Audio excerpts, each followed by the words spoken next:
자, 이거 개념을 잡을 때 잘 잡으셔야 되는 게 아까 좀 전에 여기 전체 땅 크기는 변함이 없으니까. 근데 여기서 지금 여기 갑이라는 개인이 환제를 지금 뭐 250을 받았다. 그러면 나머지 250이 어디 있겠죠? 그게 있을 거 아닙니까? 이 안에서. 그러면 그런 부분들을 다 모아서 여기 뭐 을 같은 경우는 400인데 200을 환지받았다고 가정을 하면 그럼 나머지 잔여 200이 있겠죠. 그래서 그 땅들을 우리가 모아서 이런 채비지 보류지를 편성한다고 생각하시면 돼요. 그래서 채비지 보류지라는 게 아까 그래서 토지 부담률 이 부분도 채비지 보류지랑 관련이 있죠. 용어가. 그러니까 500제곱미터 중에서 일정 비율은 빼가겠다는 거죠.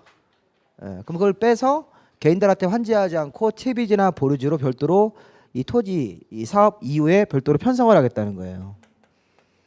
그래서 채비지 보류지가 이제 뭐 하는 거냐면 채비지는 공사 비용 충당 채비지죠.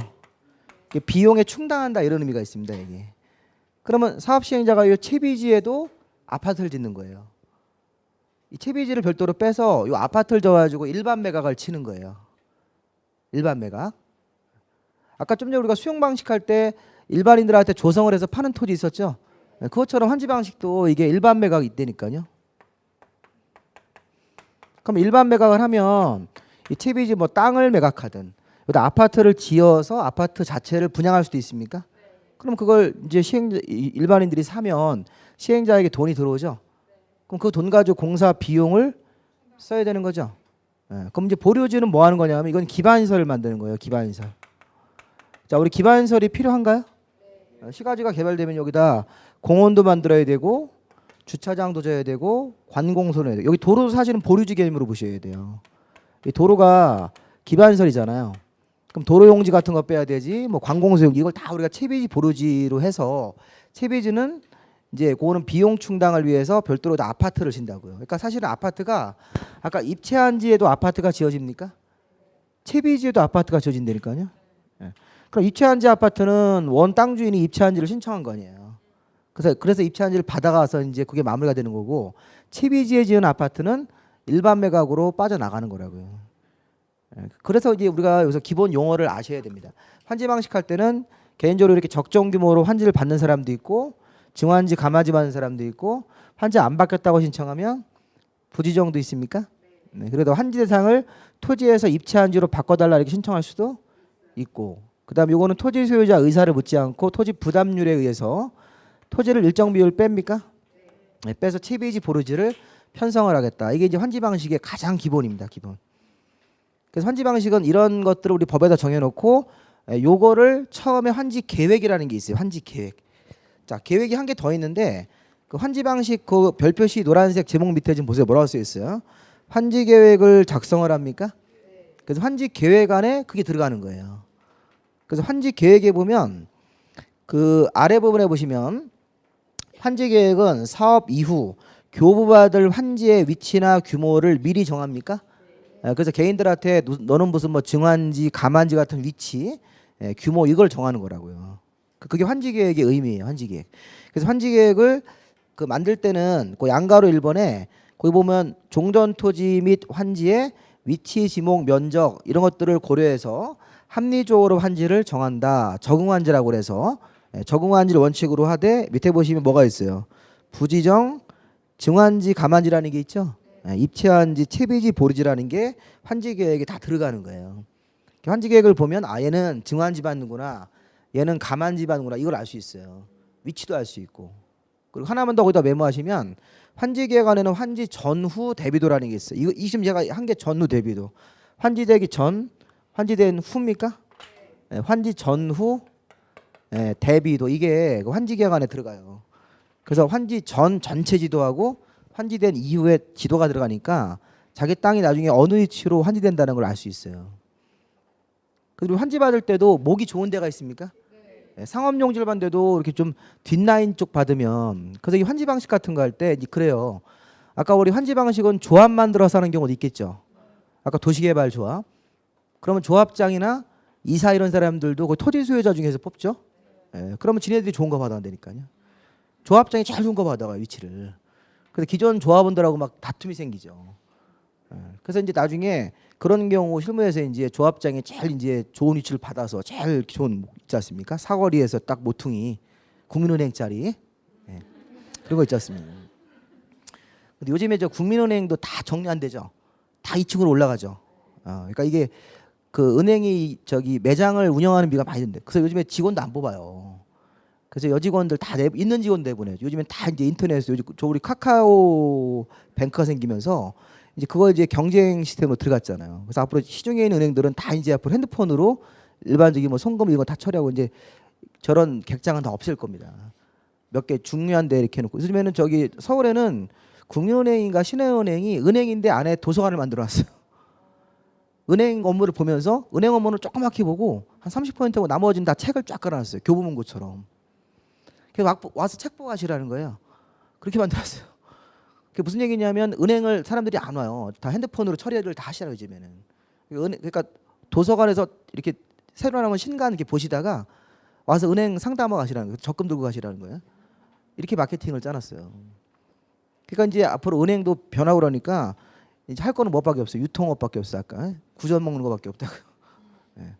그러니까 이제 개인도 이제 그런 정보를 잘 구축하셔서 이제 그거를 생각을 해보셔야 돼요. 부동산이 뭐 이렇게 당분간 부동산도 이제 부동산이랑 근데 현장성이 있기 때문에 이렇게 다 동네 부동산이 있기는 해야 돼요. 근데 거기만 하지 마시고 다른 쪽 부동산도 이렇게 하시면서 많이 이제 소개해주고 이제 구전 먹고 이렇게. 그래서 우리가 중개업할 때는 이렇게 양쪽 중개도 있죠. 예, 우리가 이렇게 매물되고 이쪽에 손님 돼가지고 같이 거래하는 경우도 있잖아요. 스스로 각자 먹는 거. 근데 그거를 한 사람이 다 해보세요. 그럼 양타 친다 그러잖아요. 이쪽에서 200 받고 저쪽에서 200 받고 해가지고 400 받으면 야 오늘 문 데리고 가서 밥이나 먹으러 가자 이렇게 된다고. 직원을 데리고 뭐 그런 식으로 이제 많이 이렇게 잘하시는 분들은 잘하시는 분들은 막 해외여행도 가고 막 그래요. 직원들 막 10명씩 데리고 가는 거는 뭐 거의 뭐 상당한 매출을 올리시다고요. 경쟁 시스템으로 막 해가지고. 근데 이제 잘하시는 분들도 있지만 뭐 상대적으로 안 되시는 분들도 많아요. 그런 부분에 대해서 이제 인식을 못 해가지고 그냥 앉아가지고 아이씨 왜 이렇게 안 오나 해가지고 그냥 고스톱이나 한 판 치자 해가지고 컴퓨터로 고스톱 치고 그러시면 안 돼요. 자꾸 이제 그런 부분에 대해서 이제 우리 가게를 노출하고 정보를 올리고 뭐 이런 쪽으로 다 하실 겁니다, 그죠? 뭐 블로그 같은 것도 많이 하고 그러니까 그런 부분들에 대해서 이제 요즘에는 그 유튜브 보면 다 있어요. 브로그 만드는 방법부터 해가지고 홍보하는 거 다 있으니까 돈 안 들이고도 여러분들이 찾아보시면 공부할 게 많이 있다고요. 그래서 이제 그런 부분을 잘 고려하셔가지고 합격하신 이후에도 자 그러면 이제 우리가 환지 방식까지 해서 이제 용어를 끝난 다음에 이제 환지 방식 근데 그 하나만 마무리해야 되겠네요. 그러면 아까 그 환지 방식은 여기 보십시오. 자 우리 환지 방식으로 사업이 들어가면 제일 먼저 무슨 계획을 만듭니까? 환지 계획. 그 환지 계획을 만들어서 이제 환지 받을 위치를 정하죠. 그래서 환지 받을 위치라든가 이런 것들을 환지 설계라고 그래가지고 환지 계획으로 위치나 규모를 정한 다음에 요거 관청할 때 인가 받고 이제 공사합니까? 네, 공사하겠죠. 여기 이제 농지에 이제 막 장비가 들어가서 막 공사를 할 거라고요. 그러면 나중에 공사 끝난 다음에 환지를 준다. 야 환지를 줄게. 이게 무슨 얘기예요? 맨 끝에 뭐가 있을까요? 뭐 공사 완료 이런 거 있는데 환지 처분. 자 이런 용어도 알아두셔야 되겠죠. 자 환지 처분이 환지를 받아가라. 아까 우리 증환지는 증환지 받아가는 거죠. 입찰환지 받은 사람은 아파트 받아가는 거고 이게 환지 처분이라고요. 근데 중요한 거는 효력 발생일이 환지 처분 공고 다음 날이야. 다음 날. 다음 날 우리가 이제 법률의 규정으로 자 이게 법률 행위가 아니라 법률의 규정이에요. 자 민법으로 얘기하면 이 민법의 187조입니다. 등기하지 않아도 환지를 취득하는 건가요? 하는 겁니다. 이게 등기 안 하셔도 돼요. 우리 저 민법에서 부동산 등기해야지 취득하는 경우도 있고 등기하지 않고도 취득하는 경우가 있잖아요. 법적으로. 그래서 이제 그게 186조 매매 이런 거는 계약이니까 등기까지 완료가 돼야 되죠. 그래야지만 내소유가 되는 거라고 법적으로. 근데 상속 아버지가 돌아가시면 바로 유산 상속이 되는 거죠. 그렇게 보는 겁니다. 상속이라든가 아니 무슨 뭐 이외 여러 가지 법률의 규정들이 많이 이거 법률의 규정이라고요. 그래서 법이 정하는 바에 따라서 소유권이 확정되는 거예요. 등기는 사후적으로 그냥 해주는 겁니다. 시행자가. 그래서 이제 효력 발생일이 환지 처분 공고 다음 날에 아까 그 환지가 다 소유권이 귀속이 되는 거예요. 거기 효력 발생일 있죠. 환지 처분 공고 다음 날. 그리고 환지 처분 공고 다음 날 거기다가 그 보면 환지 처분 공고 다음 달부터 환지 처분 공고 다음 날 종전 토지로 보며 이렇게 돼 있습니까? 예, 그러니까 환지 250이 종전 토지 500이 250으로 본다는 얘기가 이게 소유권이 바뀌었다는 거죠. 250조로 그렇게 해석을 하는 겁니다. 해석을 해서 환지를 이제 환지 처분고 다음 날부터 종전 토지로 보고 환지를 취득했다 이렇게 생각하시면 되겠습니다. 자, 그러므로 이거 이제 여기까지만 하시면 되는데 다시 한번 정리를 한번 해보죠. 정리를 해보면 자, 우리 도시개발 사업은 처음에 도개시입니까 순서가? 네, 그 다음에 시행자가 뭘 하셔야 돼요? 그 다음에 공사를 수용이나 환지 방식으로 착수할 수 있어요. 도개시 실수한 이렇게 도개시 실수한 이런 식으로 하는 건데 뭐 그런 것보다는 처음에 보십시오. 사업하는 장소를 정한다가 뭐예요? 구역 지정이죠. 네, 사업하는 장소. 그 다음에 지시하는 계획이 무슨 계획이에요? 개발 계획. 이렇게 개발 계획에는 토인, 교환, 보 이런 거 들어가죠. 네, 설계도는 들어가시면 안 돼요. 네? 설계도는 실시 계획 쪽에 들어가는 거니까. 자, 시행자는 12명이 있습니까? 12명 중에 뭐 공공 시행자도 있고 민간 시행자도 있고 뭐 이런 것들. 네, 그다음에 이제 시행자가 실시 계획이라는 계획을 만들면서 이제 공사에 관한 설계도 작업을 하는 거예요. 개발 계획을 잘 지켜서 그래서 개발 계획에 잘 맞으면 지정권자가 인가를 해주고 수용 방식으로 들어갑니까? 네, 아니면 100% 환지 방식으로 하든지 아니면 이제 반반 섞어서 혼용도 있는데 뭐 혼용은 중요한 게 아니니까. 자, 우리 수용할 때 수용하고 보상금의 일부를 채권 주는 게 뭐라 그래요? 토지 상환 채권. 토지 수용하면 보상금 전부를 현금 지급하는 게 원칙인데 일부를 채권 줄 수 있다. 토지 수요자가 원하면. 자, 수용을 하고 나서 원래 상태의 토지를 그대로 판다. 원형지. 원형지는 5명한테 주는 거죠. 수의계약 형태로 가격도 싸게 주는 거라고요. 그 다음에 이제 조성을 해서 팔 수 있습니까? 일반인들한테 경쟁 가격으로. 일반인들한테 경쟁 가격으로. 그러면 조성 토지 원형지는 수용 방식이에요? 환지 방식이에요? 수용이에요. 그걸 아셔야 돼. 그걸 모르시더라고요. 원형지 그러면 이게 어디서 나온지 몰라. 수용인지 환지인지 모른다고. 환지로 내려가면 환지 계획을 만들어서 환지 계획을 만들 때 아까 우리 여러 가지 환지 형태가 있었죠? 환지를 뭐 적정 규모 환지부터 시작해서 증환지, 감환지, 부지정, 입체환지 뭐 이런 것들. 개인들한테 환지하지 않고 때로 빼내는 게 뭐예요? 보류지, 채비지 이런 것들을 빼서 별도로 편성할 수도 있다. 그리고 나중에 이제 환지 공사 끝나면 환지 처분 공고 다음 날 이렇게 한번 쭉 본 겁니다. 그래서 기분이 나쁘죠? 기분 나쁘고 찝찝하잖아요. 지금 기분 상태가 원래 그런 거예요. 우리가 지금 1회 독을 한 거예요. 1회 독을 이렇게 한 번을 읽은 거라고요. 근데 이거 우리 책으로 읽으려고 하면 너무 많죠. 책은 이게 굉장히 부피가 있기 때문에 사실 이게 기초교재치고 너무 두껍게 나와가지고 이렇게 빨리 2시간 만에 빨리 후딱 보셔야 돼요. 그런 다음 여기다 이제 살을 붙이셔야 돼요. 조금 더 볼 게 있습니다, 사실은. 그렇게 해놓는데 이것만 하셔도 근데 이거를 5월달까지 못 하세요. 이게 너무 이렇게 뭐 도시개발구역에서 막 세부적인 걸 설명하면 전체 틀을 못 잡으면 그러면 이제 공부가 어디가 끝인지를 몰라. 야, 이거 어디까지 해야지 이게 도시개발이 끝나는지 그거를 아셔야 된다고요. 그래서 이제 공부 잘하는 친구들은 빨리 이렇게 한번 훑어본다고요. 우리 예전에 영어 공부 못하는 이유가 맨날 그 5형식만 공부하잖아요. 5형식하고 맨날 명사 이거 하다 끝나잖아요. 그러니까 이게 영어 전체를 못한다고요. 무슨 뭐 관계대명사 이런 거 하다가 아유 짜증나 해가지고 못하는 경우가 있으니까 우리 그런 거를 이제 시행착오를 겪지 말고 그래서 학원에 나오는 게 그것 때문에 공부하는 거예요. 그래서 이제 혼자 이렇게 인터넷 보고 공부하시는 분들도 그거를 꼭 유념하셔야 돼요. 전체적인 걸 빨리 보고 와야지 공부 이제 틀이 잡히니까. 나중에 이제 그 틀은 제가 좀 이렇게 인쇄를 해서 지난번에 좀 여기 벽에다 좀 걸어놓고 학원 나와서 한번 보고 이렇게 자주 이렇게 보셔야 돼요. 여기다 이렇게 국토계획법, 도시개발법 막 걸어놓고 처음 오신 분들 놀래 김일성 초상화처럼 이렇게 걸어놔가지고. 근데 이게 공법만 그거 하시면 돼요. 다른 거는 그렇게 하실 필요 없어요. 뭐 중개사나 세법 이런 거는 이게 분량이 얼마 안 되기 때문에 그 여러분들 스스로 이걸 만들어 보셔도 돼요. 그 뭐 세법이나 뭐 중개사법 조금 조언을 제가 잘 모르지만 저 예전에 경험을 저도 뭐 간신히 시험에 붙긴 했지만 근데 이제 잘하는 사람들 보면 이렇게 종이를 하나 끌어놓고 본인이 이제 그거를 이렇게 오늘 배운 거를 정리를 하시는 거예요. 그 집에 가서 꼭 정리를 하셔야 됩니다. 세법 배우셨으면 세법 복습한다는데 책을 보고 하지 마시고 오늘 뭐 배운지를 여러분들이 스스로 이렇게 한번 그림식으로 그려보시라고요. 그 공부 순서는 있죠. 세법 그러면 양도세의 의 이렇게 있지 않습니까? 의 뭐 과세 표준부터 시작해 여러 가지 나오잖아요. 과세 대상 해가지고 쭉 나와. 그거를 이렇게 표형식으로 이렇게 만드는 거를 이렇게 한번 해보시라고요. 그 나중에 한번 샘플 한번 보여드릴 테니까 그 나중에 그렇게 이제 작업하는 게. 자, 그럼 이제 정비법 볼까요? 정비법. 기분이 더 나빠졌어요. 그렇게 하라니까.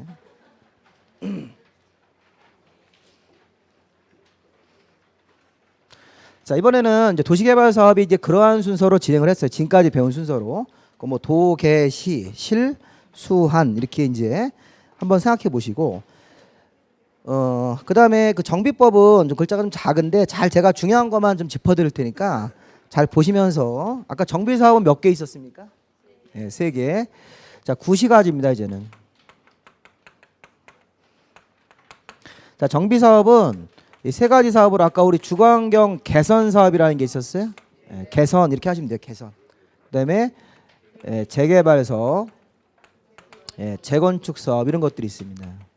그래서 우리가 주거환경 개선, 재개발, 재건축 사업을 하는데 이제 그 사업의 특징들은 아까 얘기했으니까 아까 우리 뭐 저소득층들이 사시고 이렇게 사시는 분들이 저소득이 있고 여기 기반시설 같은 경우가 극히 열악 이 달동네기 때문에 이제 극히 열악이란 말 쓰고 이제 노후한 건축물들이 과도하게 밀집이 돼 있다 뭐 이런 식의 표현을 쓴다고요. 이런 거는 저소득층이니까 누가 사업해 주셔야 돼요. 자, 이거는 아까 우리 행정청. 자, 이게 시장이나 군수 아니면 이제 토지 주택공사. 자, 이런 사람 등이 이제 사업을 해주게 돼 있습니다. 여기 등자를 쓰는데 그냥 우리 요거는 그냥 간단하게 이 정비법만 약속하는 건데 시군 구청장 이렇게 해요. 시군 구청. 여기 좀 보시면 시장군수 등입니까? 근데 이게 시장군수 구청장이라고 해석하시면 돼요. 정비법은 특이하게 시군 구청장을 시장군수 등이라고 써요. 그 용어 약속이니까 그 나중에 거기다가 시장군수 등 이렇게 하면 시군 구청장 이렇게 아니면 이제 토지주택공사 등 해가지고 또 다른 사람들이 있는데 이건 뭐 중요한 거 아니니까 토지주택공사나 주택공사 등이나 아니면 시장군수 등이 사업을 해주게 돼 있다. 그러면 재개발 재건축 사업은 저소득은 아니다. 아니죠? 일반 서민들 중산층으로 봐야 되고 그리고 재개발 사업은 기반시설은 열악하면서 노후불량한 건물이 밀집한다 이렇게. 그다음에 재건축 사업은 기반시설이 양호하고 노후불량이 밀집이다. 자, 우리 잠깐 책을 좀 보실까요? 책. 이 책 갖고 오셨습니까? 이 책에서 제가 하나만 부원 설명을 드릴 건데 글씨가 좀 작아서 그래 그 부분이. 지금 246페이지 보실래요? 246. 자, 우리 거기 보시면 재개발 사업, 재건축 사업이 있는데 읽어볼게요. 제가 재개발 사업을. 재개발 사업은 정비 기반이 열악하고 노후 불량이 밀집한 지역에서 주거 환경을 개선하거나 거기까지. 그러면 지금 노후한 건물이 주거 환경이니까 주택이란 뜻이에요. 노후한 주택을 철거하고 다시 하는 사업인데 옆에 보시면 상업지역, 공업지역 있다고요. 그러면 재개발에는 거기 그 주거환경을 개선하거나까지가 주택 재개발이고 상업지역, 공업지역, 도시기능 회복이라는 말도 있습니까? 그것 때문에 이게 상가나 공장 개발도 들어가는 거예요. 자, 이게 작년도에는 이렇게 분리가 되어 있다가 통합됐어요. 작년도에는 상업지역, 공업지역 사업은 따로 있었어요. 도시환경 정비라는 게 따로 있었는데 이 올해부터는 이 재개발 사업 안에 아까 우리 여기까지가 주거환경이죠. 아까 보면 노후한 이 주택 이런 것들이 밀집되어 있으면 주거환경을 개선하는 사업도 있고 이게 상업지역, 공업지역이란 말 있잖아요. 그러니까 상업지역하고 이런 공업지역. 자, 요것 때문에 우리가 재개발 사업이 상가 재개발도 있고 뭐도 있는 거예요. 공장 재개발도 있는 거예요. 요건 앞에 거는 주택 재개발이고. 그런 개념으로 이 재개발 사업할 때는 그 상업지역, 공업지역까지 꼭 챙기셔야 돼요. 그리고 공장도 낡은 데가 있죠. 그러면 그 공장 재개발을 해야 된다고요. 기존 공장을 철거하고 다시 새로운 공장을 짓는 형태. 자, 그다음에 이제 재건축은 그냥 기반시설은 양호하고 노후를 향한 건물이 밀집한 공동주택을 주거환경 개선하고 재건축은 그냥 상가 재건축 이런 건 없는 거야. 예, 그냥 재건축은 항상 그 공동주택 같은 아파트나 연립 이런 형태만 재건축의 범위로 잡으시면 돼요. 그래서 재건축 재개발의 그 차이점은 기반시설이 열악, 기반시설이 양호하다 그 차이를 갖고 공부를 기본적으로 하시고 그 다음에 재개발 사업에서는 추가적으로 뭐가 들어갑니까? 상업지역, 공업지역 기능을 회복하는 사업도 재개발 사업으로 인정한다. 이렇게 해서 그거를 좀 보시는 겁니다. 자, 그 다음에 이제 하나 더 볼 건 아까 제가 저소득층이 사시는 가난한 지역 사업은 행정관청이나 공기업이 사업해주고 자, 재건축 재개발 사업은 조합이 해주는 거죠.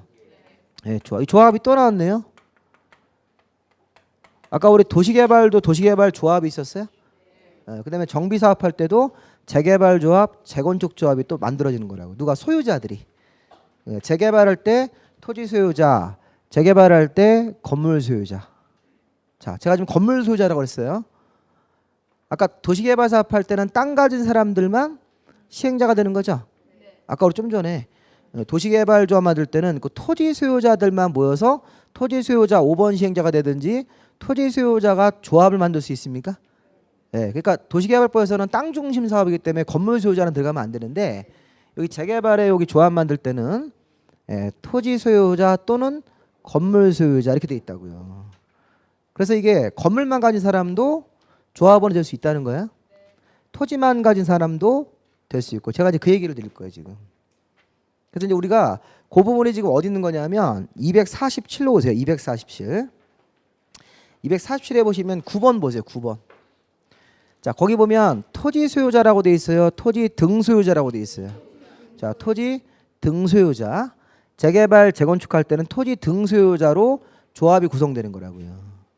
그런데 거기서 주거환경 개선 사업은 필요 없고 거기 아랫부분에 박스 아랫부분에 동그라미 1번, 2번. 1번에 거기 재개발 들어가 있습니까?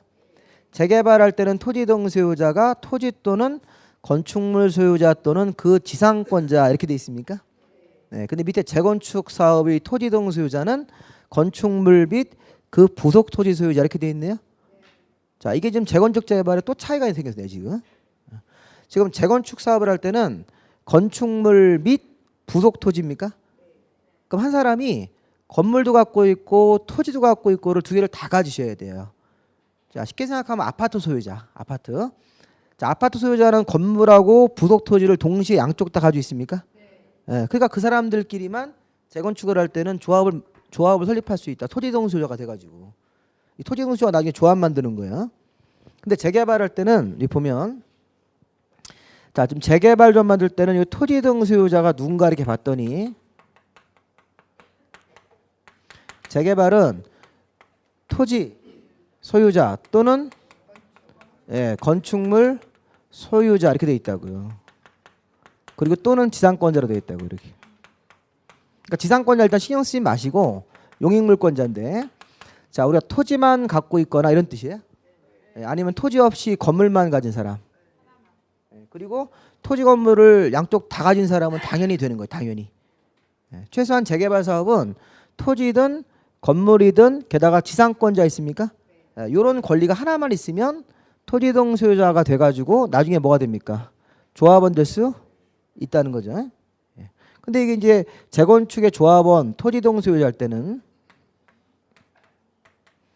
일단 또는이에요, 밑이에요. 밑이다, 밑. 이게 또는이 아니라 밑이고 앞에가 건물 및 그 부속 토지입니까? 이렇게 돼 있으니까 건물하고 토지를 한 사람이 양쪽 다 보유를 하고 있으셔야 된다고요. 크게 얘기하면 뭐냐면 아파트라든가 연립주택으로 들어가서 거기 아파트 소유자 얘기하는 거예요. 근데 재건축을 할 때 그 아파트 단지 옆에 보니까 나대지가 있었어요. 나대지. 그럴 수도 있죠. 재건축을 하는데 이 재건축 사업하는 전체 구역이에요. 자, 이만큼이 재건축 사업하는 구역이다 이렇게. 재건축을 하는데 여기 보니까 자, 여기서부터 여기까지가 아파트 단지예요. 그래서 아파트 단지 여기 아파트들이 막 이렇게 서 있죠. 그 뭐 101동 101호 서 있습니다. 근데 옆에 여기 지금 나대지가 있어요.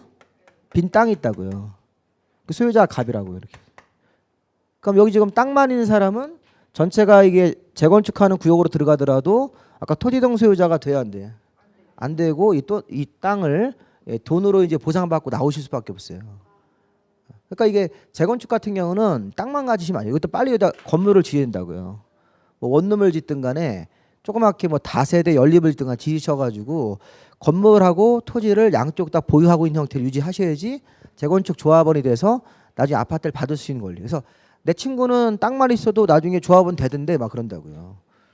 나는 땅만 있었는데 나는 안 돼. 내 친구는 재개발, 나는 재건축이라고요. 이게 재건축 재개발 차이점입니다. 결론적으로 뭐냐면 재건축이 더 까다로워요. 재건축은 쉽게 조합원 될 수가 없다 이겁니다. 재개발은 땅만 있어도 되고 토지 없이 건물만 있어도 되고 둘 다 권리가 아닌 지상권자라는 사람이 있습니까? 땅을 이용할 수 있는 권리는 지상권자도 일단 토지동소유자로 들어오게 해주겠다는 거예요.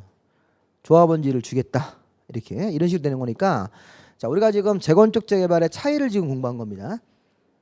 주거환경 개선은 신경 쓰지 마시고 재개발 사업은 기반시설이 열악하죠. 노후한 건축물들이 밀집한 지역이고 그 다음에 이제 재건축 사업은 기반시설이 양호하면서 노후한 공동주택이 밀집하고 있다. 그리고 상업지역, 공업지역 사업은 어디서만 하셔야 돼요? 재개발 개념으로 가시는 거예요. 그리고 이제 토지동 소유자를 개념을 잡을 때도 재개발은 또는이죠. 재건축은 및 이렇게 해서 한번 좀 개념을 잡아두시고 자 그다음에 이제 우리 그 나머지 부분은 이제 간단하게 절차를 자 그러면 재건축 재개발 같은 사업도 거기 토지동 소유자들이 지들 마음대로 하는 게 아니라 법으로 정하는 절차로 한다 이런 얘기죠. 아까 도시개발처럼. 근데 비슷해요 절차가. 약간 용어는 다른데 전체적인 흐름은 비슷하게 간다 이렇게 생각하시면 돼요. 아까 거랑 비슷한데 자 우리 정비사업을 할 때는 그 프린트물 보시면 그 위에 제목은 구별되시죠?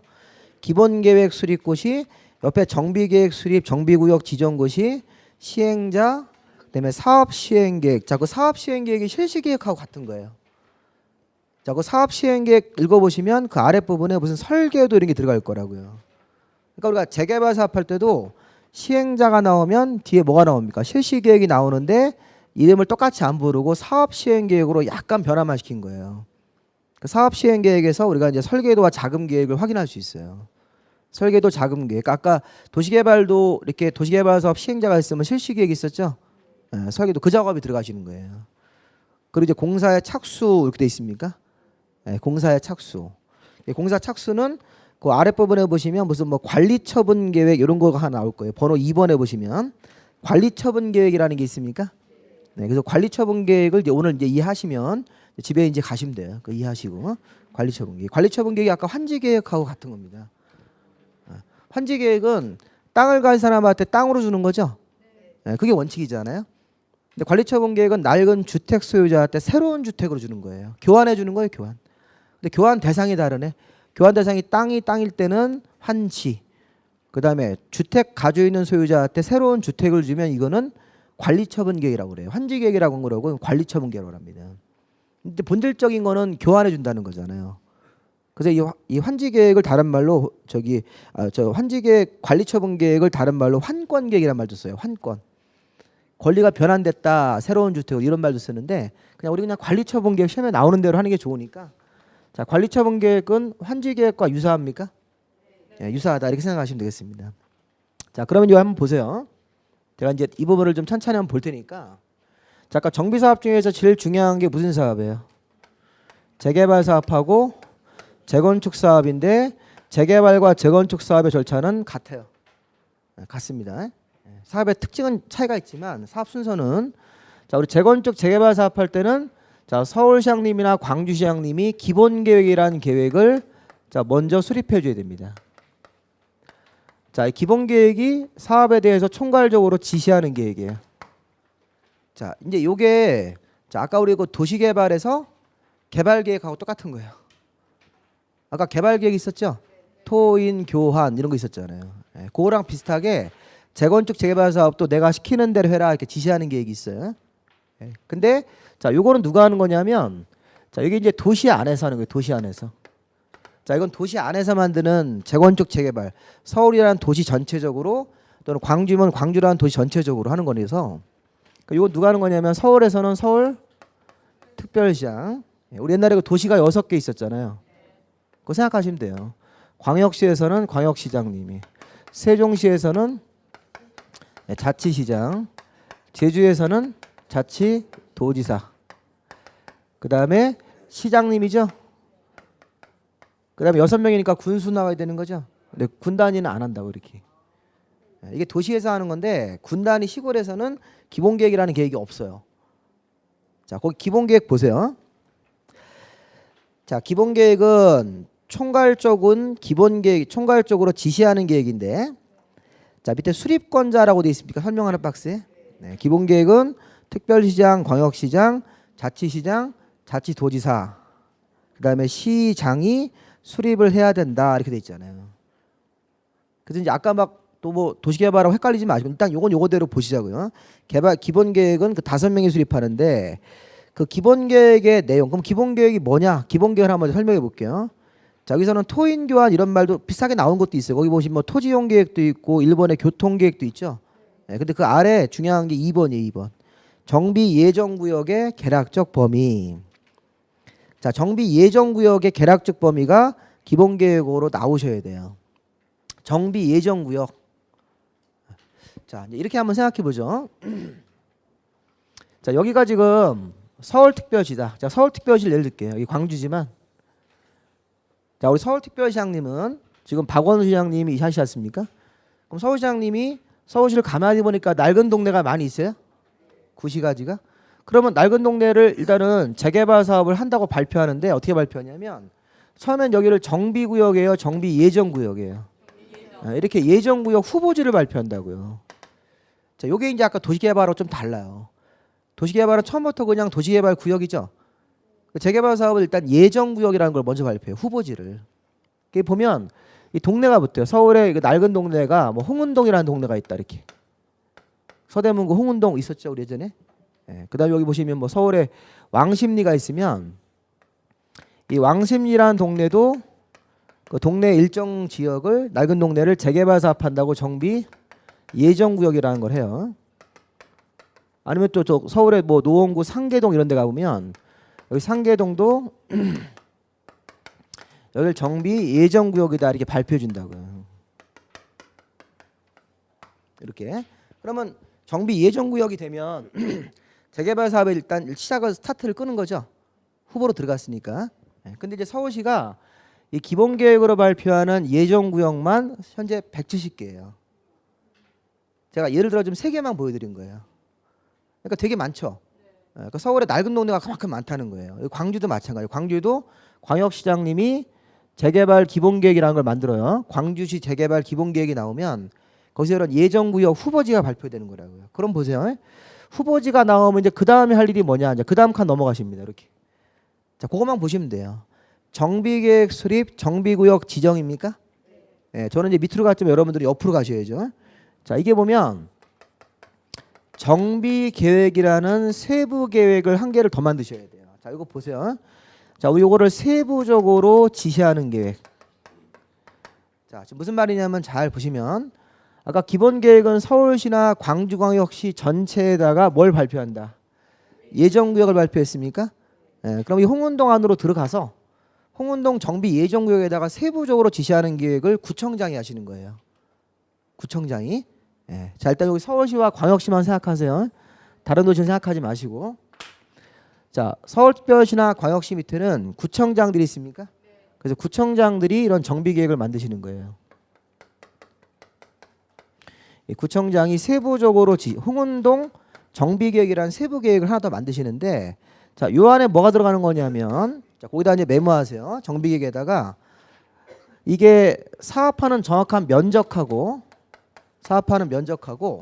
그 다음에 건폐율이나 용적률 이런 걸 정하는 거예요. 우리 지난번에 건폐율하고 용적률이 클수록 건물을 넓게 지고 높이 질 수 있죠. 특히 용적률이 막 200%, 300% 이렇게 올라가야지 건물을 막 12층, 12층 올라가는 거잖아요. 그게 정비계획에서 나오는 거예요. 정비계획으로 확정이 되는 거예요. 그러면 기본계획에서는 예정구역만 발표합니까? 예정구역? 여기가 앞으로 재개발 후보지다. 예정구역이다. 그러면 이제 구청장들이 움직이셔요. 구청장.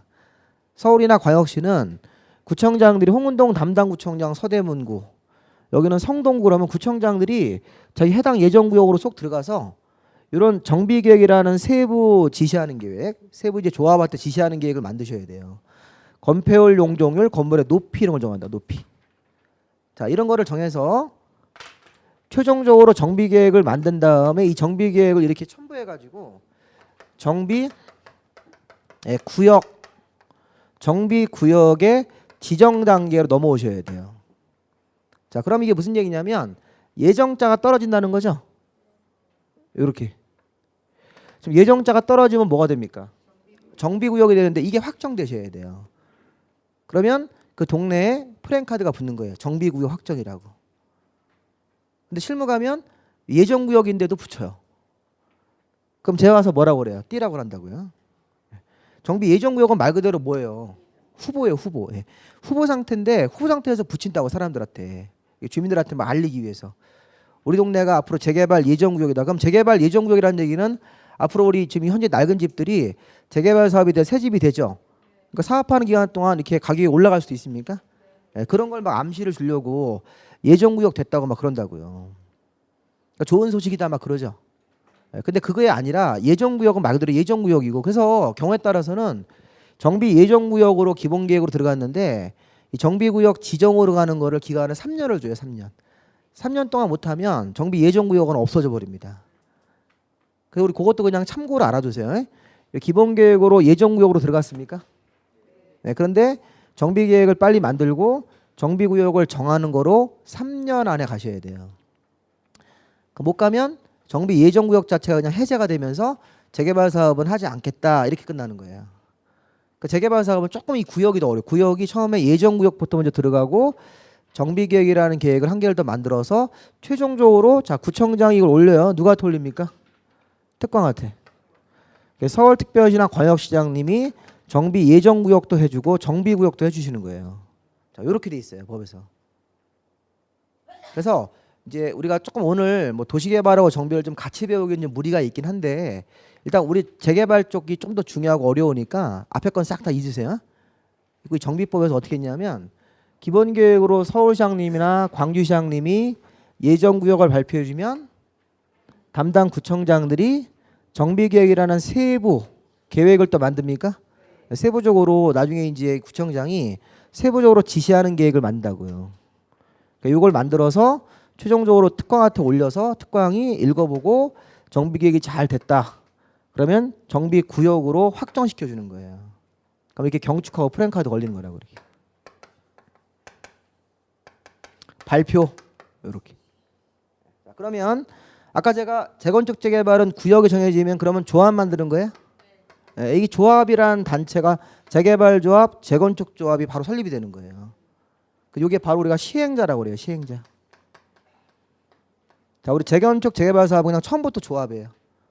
12명 시행자 선택하시면 안 돼요. 처음부터 그냥 조합으로 가셔야 됩니다. 근데 조합 만들기 전에 이 앞쪽에 추진위원회라는 게 있습니까? 추진위원회 이렇게. 자, 사실 이게 구역에서 추진위원회 구성을 먼저 해서 자 조합 설립할 때 준비할 게 너무 많아서 추진위원회가 준비단체라고 그래요. 준비단체. 추진위원회 준비단체를 구성을 하고 그 다음에 이게 조합으로 이렇게 넘어오셔야 돼요. 자 추진위원회를 먼저 만듭니까? 네, 그 다음에 이쪽 조합으로 오시는 거예요. 이렇게. 자 이게 의무예요. 의무. 조합 만들기 전에 추진위원회부터 먼저 하셔야 돼요. 그 순서가 기, 정, 조 이렇게. 기, 정, 조. 기본계획 다음에 정비계획 정비구역이니까 정. 추진위원회 다음에 조합이니까 한 글자만 딱 따서 조합 이렇게. 자 여기까지 끝나면 아까 우리 도시개발처럼 앞에 준비 단계가 끝난 거예요. 지금 상태가 어떻습니까? 머리에 지진 나죠? 네. 그래서 우리 공법은 나중에 한 5월달 걸리면 공법 공부하다 암 걸려 죽는다고 그래요. 그렇게 얘기합니다. 공법 공부하다 암 걸려 죽을 것 같다고. 근데 지금까지 공부하다 죽은 사람은 없어요. 한 번도 없어요. 술 먹다 죽은 사람이 있고 등산하다 죽은 사람이 있지만 공부하다 쓰러져 죽다는 얘기 들으셨어요? 독서실에서 공부하다 죽었다고요? 그런 사람 없으니까 공부하기 싫으면 몸에서 이제 그렇게 이제 부작용이 생깁니다. 그래서 생전 안 먹던 진통제도 먹어요. 머리 아프니까. 뭐 소화제는 기본이고 진통제, 소화제 시험 끝나고 하면 싹 다 낫습니다. 그래서 이제 우리 보람이 있는 과정이니까 맨날 그러잖아요. 무슨 노 페인, 노 게인 그런 거 있잖아요. 고통 없이 얻는 게 없다 이러는.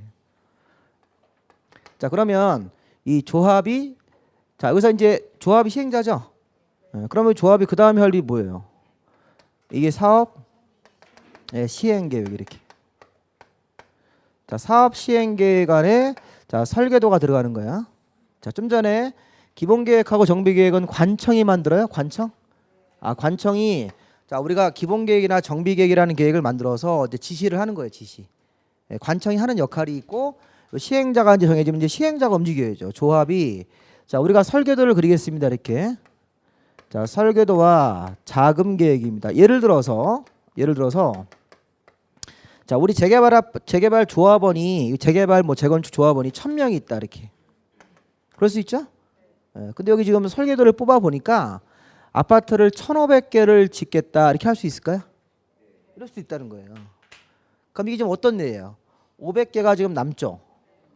단순하게 여기 조합원 한 명이 아파트 한 개씩 받아간다는 전제로 하면 500개가 남은 이게 잔여 물량이라고요. 잔여 물량이 되면 이거는 뭐가 되는 거예요? 일반 분양. 일반 분양도 대충 나온다고요. 그리고 아파트 단지 설계도가 나옵니까? 설계도가 나오면 이제 주민들이 그걸 보고 나중에 주민 총회라는 거래요. 사업 시행 계획 나올 때는 조합원들이 모여서 총회합니까? 총회? 총회에서 이 사업 시행 계획을 이제 건축사가 설계도를 쫙 뽑아서 보통 우리가 이제 PT라잖아요. PT. 그래서 우리 교회라든가 이 체육관 이런 걸 빌려요. 우리 여기 같은 경우는 뭐 김대중 센터 이런 데 빌려가지고 거기서 이제 그런 큰 장소에서 이렇게 PT를 한다니까요. 우리가 앞으로 살 동네가 이런 아파트가 생긴다 해가지고 우리 이거 보면 거기서 속죠? PT 할 때는 멋있잖아요. 그지? 조감도 이렇게 딱 나오면. 그래서 뭐 광주 최대 뭐 이렇게 해가지고 막 그래서 원래 광고는 과장이니까 너무 속지 마시고 그래서 아파트가 지어지고 설계도 여기서는 돈 얘기를 안 해요. 사업 시행 계획은 뭐 추가 부담 얼마 이런 말 추가 부담은 이쪽에서 어디서 하셔야 할까요? 관리 처분 계획에서. 자, 사업 시행 계획할 때는 뭘 합니까? 우리가 아파트를 몇 개를 짓겠다 확정됩니까? 이런 거 확정되고 이런 거 건물 같은 거에 배치 계획 이런 게 나오는 거라고요. 그래서 사업 시행 계획이 잘 돼서 주민들이 이제 찬성을 해가지고 이거 통과가 되면 주민총회 통과하면 관청으로 올라가서 관청한테 인가를 받는 거예요.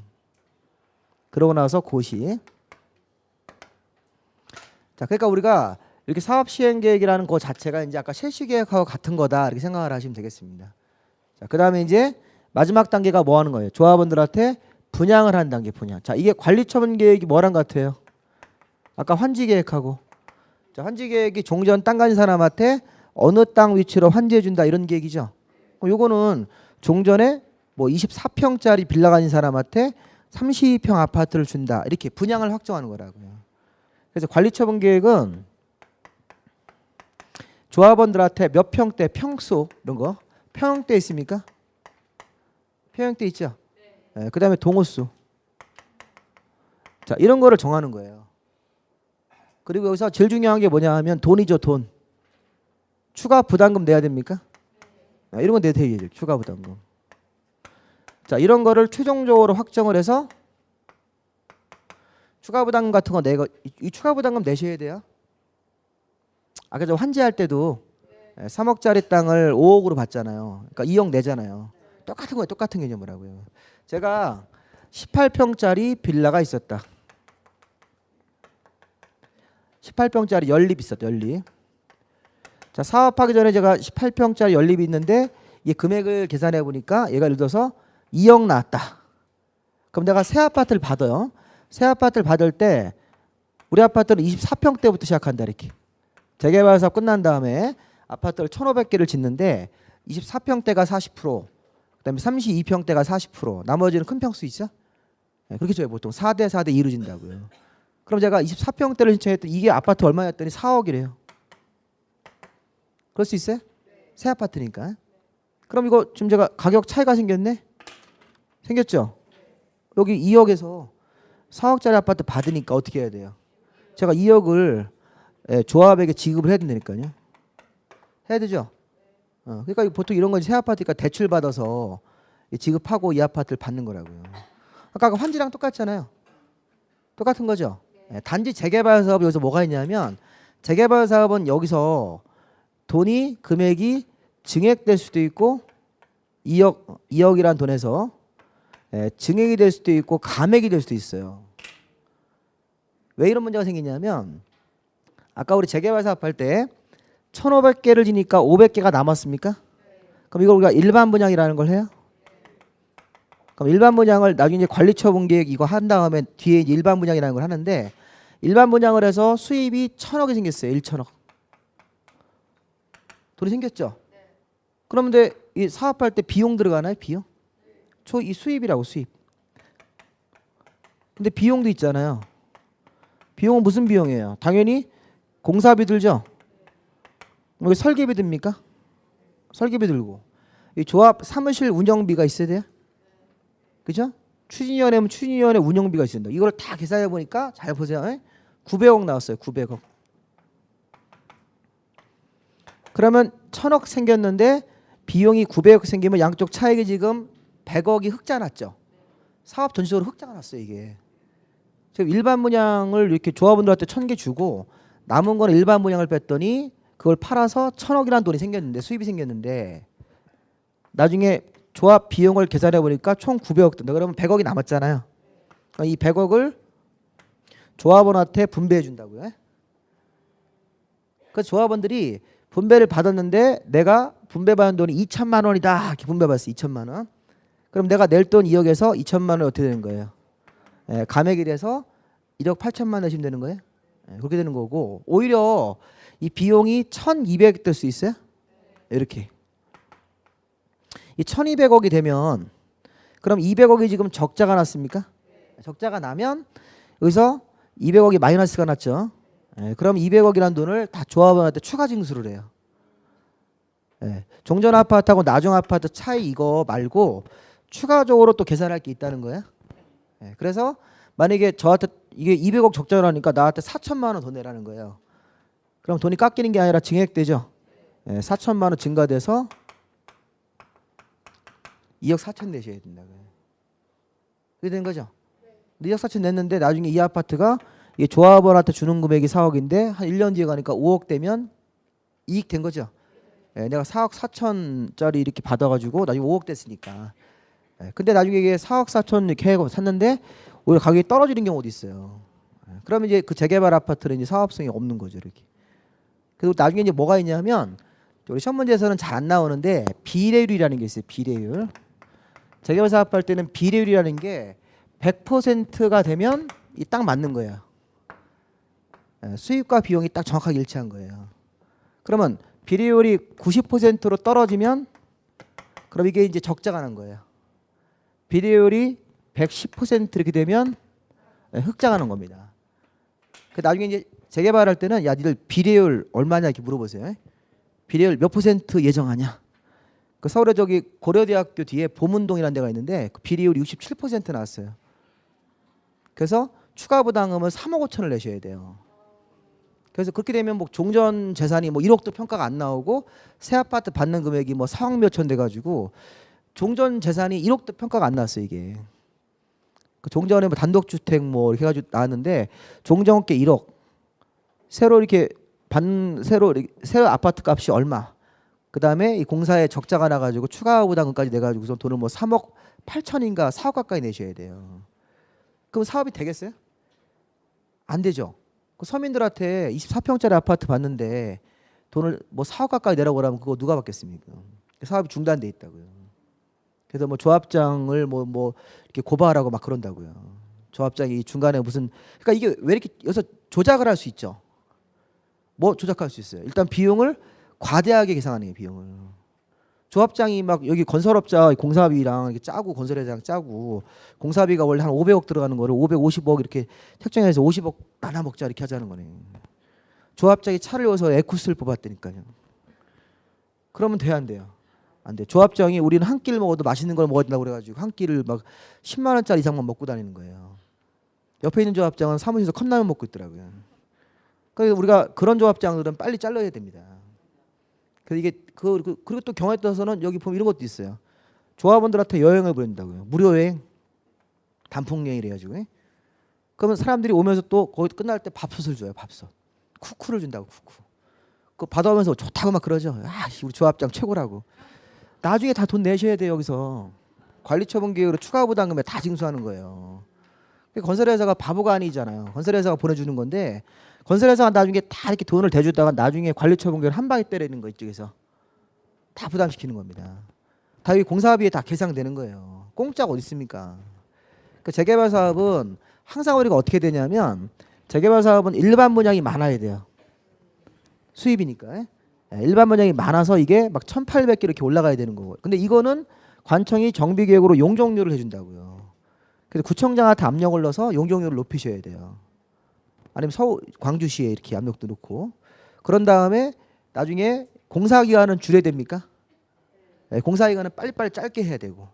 조합장이나 이런 추진위원회 위원장이 어떤 비용 부분에 대해서 뭐 낭비하지 않게끔 많이 감시를 해야 된다고요. 감사 이런 사람들이 근데 같이 해먹죠 뭐 실무가면 같이 해먹죠. 그것도 여러 가지 또 비리가 많이 생겨요. 설계업체들이 아파트 1,500개 설계하면 보통 2억 원 주셔야 돼요. 설계비로. 좀 비쌀 때는 3억도 넘어요. 설계비가. 아파트 1,500개 설계잖아요 지금. 그럼 설계업자가 설계비를 뭐 2억인데 이걸 2억 2천 받아가지고 뭐 합니까? 1,000만 원씩 조합자랑 또 나눕니까? 여기 철거업체 있어요. 철거업체 조합장 후배. 네. 그래서 광주 무슨 파 이렇게 있지 않습니까? 네, 광주 무슨 송정리파 이렇게 해가지고. 그 또 건달령들이 또 많이 하시더라고요. 그러니까 이게 보면 어떤 사업이 끝나고 나면 이게 도시개발 사업은 안 그런데 이 정비 사업은 참 비리가 많습니다. 정비 사업 이렇게 하시는 분이 계시면 그래서 우리 이제 정비 사업 뭐 극단적으로 예전에는 이 재개발 조합장을 교장 선생님을 앉히고 막 그랬었어요. 교장 선생님이니까 교육자니까 현재 교장 선생님이 조합장 하시라고 앉힌 거라니까요. 그런 적도 있었습니다. 자, 조금만 우리 쉬었다가 그 나머지 이제 좀 시험에 나오는 분을 몇 개만 짚고 오늘 마무리하겠습니다.